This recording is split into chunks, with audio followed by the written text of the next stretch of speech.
Halo semuanya, Assalamualaikum warahmatullahi wabarakatuh. Kembali lagi dalam pelajaran sosiologi di hari ini, dan hari ini kita akan melakukan pendalaman materi mengenai bab interaksi sosial. Jadi silahkan disimak dengan baik-baik ya.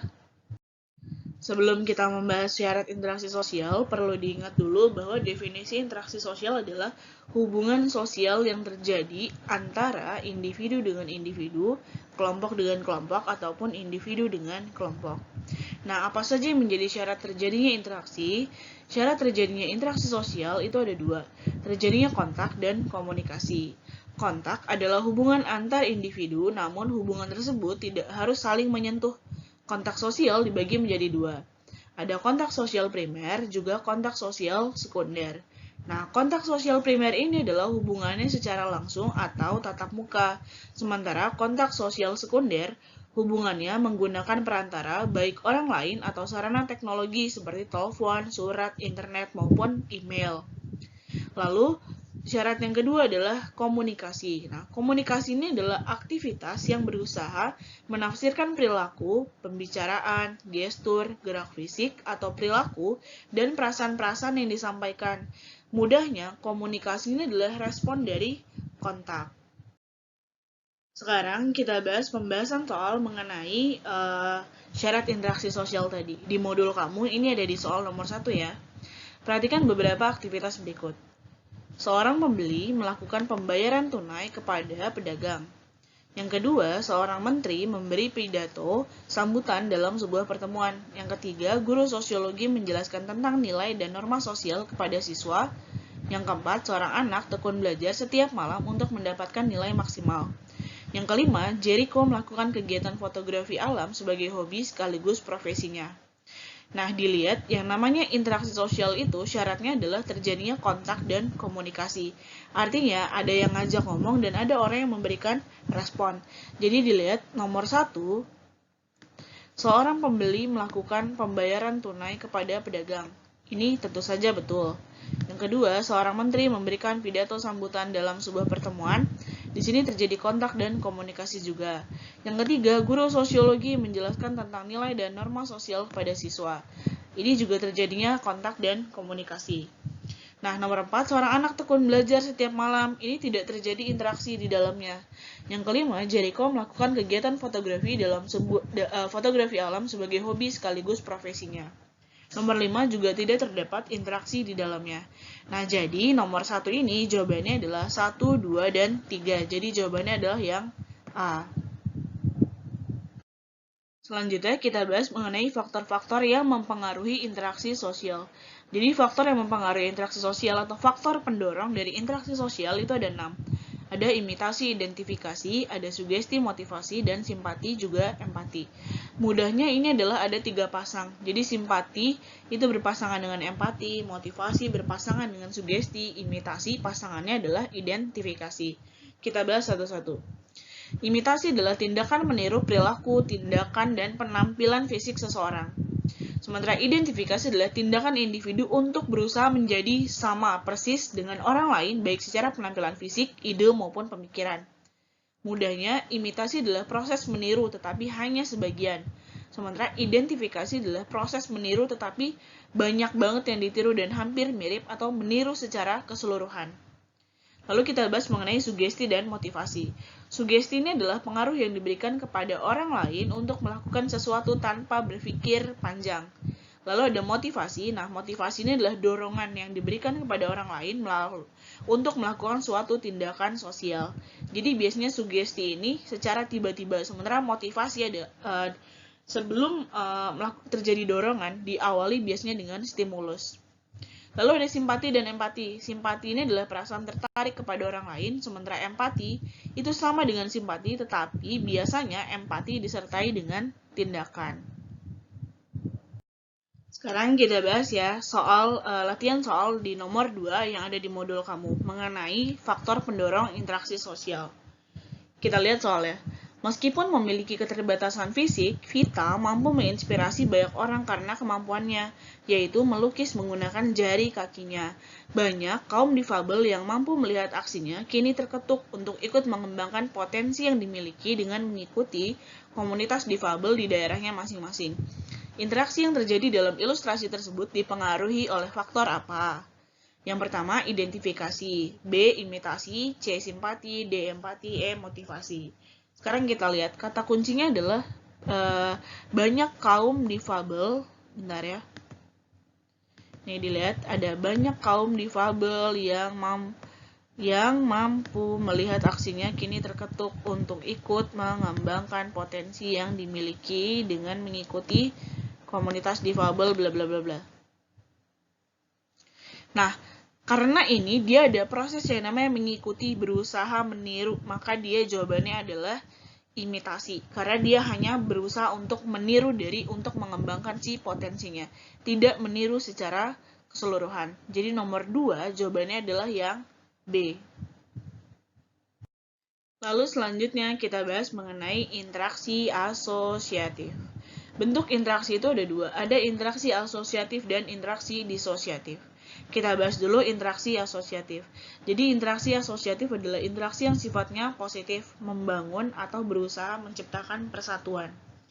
Salah satunya ada kerjasama atau cooperation. Cooperation adalah suatu usaha bersama antar individu untuk mencapai tujuan bersama. Berdasarkan pelaksanaannya, kerjasama dibagi jadi 4. Ada kooptasi, koalisi, bargaining, dan joint venture. Kita bahas kooptasi. Kooptasi adalah proses penerimaan unsur-unsur baru dalam organisasi untuk mengurangi adanya keguncangan. Mudahnya, kooptasi itu kata kuncinya ada di proses penerimaan unsur baru. Lalu ada koalisi. Koalisi yaitu kerjasama karena dua belah pihak memiliki kepentingan yang sama. Kalau kamu temukan dalam soal, biasanya koalisi itu selalu mengarah pada partai politik. Yang ketiga ada bargaining, yaitu bentuk kerjasama yang diawali dari proses tawar-menawar. Ini juga bargain, artinya ada tawar-menawar. Lalu ada joint venture. Nah, joint venture ini mungkin bahasanya asing di telinga kalian. Jadi mudahnya joint venture ini adalah kerjasama dalam suatu perdagangan atau suatu usaha. Biasanya itu disebut sebagai joint venture. Lalu bentuk interaksi asosiatif berikutnya setelah kerjasama adalah akomodasi. Akomodasi adalah usaha untuk meredakan suatu pertentangan atau konflik. Nah, bentuk akomodasi ini ada banyak banget. Yang biasanya keluar ini masukin. Yang pertama adalah koersi. Koersi adalah penyelesaian konflik menggunakan kekerasan atau paksaan. Lalu ada kompromi, yaitu penyelesaian konflik yang kedua belah pihak saling mengurangi tuntutan. Ada mediasi, yaitu penyelesaian konflik menggunakan pihak ketiga sebagai penetral atau penengah. Ada arbitrase, yaitu penyelesaian konflik menggunakan pihak ketiga sebagai pengambil keputusan. Lalu ada adjudikasi, yaitu bentuk penyelesaian melalui pengadilan. Lalu ada konsiliasi, upaya penyelesaian konflik dengan mempertemukan pihak-pihak yang bertikai dan membentuk keputusan bersama. Ada rekonsiliasi, yaitu kelanjutan dari konsiliasi, yaitu penyelesaian konflik dengan cara masing-masing pihak yang bertikai sepakat untuk kembali kepada kesepakatan awal yang telah terbentuk sebelumnya. Lalu ada stalemate, yaitu penyelesaian konflik yang berhenti dengan sendirinya karena masing-masing pihak memiliki kekuatan yang sama. Berikutnya, bentuk interaksi asosiatif yang terakhir adalah adanya asimilasi dan akulturasi. Asimilasi merupakan perpaduan dua kebudayaan sehingga melahirkan kebudayaan baru dengan menghilangkan ciri khas kebudayaan lama. Sebagai contoh adalah X plus Y sama dengan Z.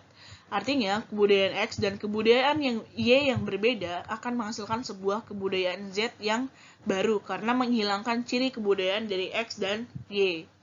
Lalu ada akulturasi, merupakan dua kebudayaan yang hidup berdampingan dalam waktu yang lama, kemudian melahirkan kebudayaan baru tanpa menghilangkan ciri khas dua kebudayaan tersebut. Jadi ada X plus Y sama dengan XY.